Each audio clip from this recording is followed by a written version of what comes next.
Рабиғул әуәл, хижри жыл санауы бойынша 3-ші айдың атауы. Бұл айға мұсылмандар ерекше мән береді. Өйткені Алла елшісі, оған Алланың салауаты мен сәлемі болсын, дәл осы айда дүниеге келген. Амина анамыз болашақ пайғамбарға жүкті болды. Оның көтеріп жүрген баласы жай ғана емес, хайырлы, берекелі бала еді. Әлі дүние көзін ашпаған баланың құрметіне Алла тағала Меккені басып алмақшы болған Абраханың басшылығында келген үлкен бір әскерді тоқтатқан. Амина қайта-қайта түс көретін. Түсінде ғайыптан естілген дауыс оған: сен осы үмметтің ұлық бір затына жүктісің деп айтатын. Қағбаны бұзу ниетімен келе жатқан пілі иелері жойылған күннен 50 күн өтіп Аминаның толғағы қысты. Аминаның перзенті басқа әйелдердің әдетінен өзгеше жағдайда дүниеге келді. Адамзаттың асылы, Алла елшісі, ардақты пайғамбарымыз Мұхаммед.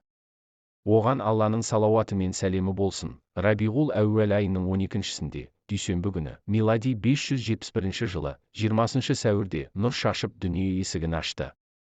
Рабиғул әуәл айында мұсылман өлкелерінде Алла елшісінің, оған Алланың салауаты мен сәлемі болсын, тұлғалық бейнесін үйренуге көбірек мән беріледі, оның өмірі туралы халыққа кеңінен насихатталады.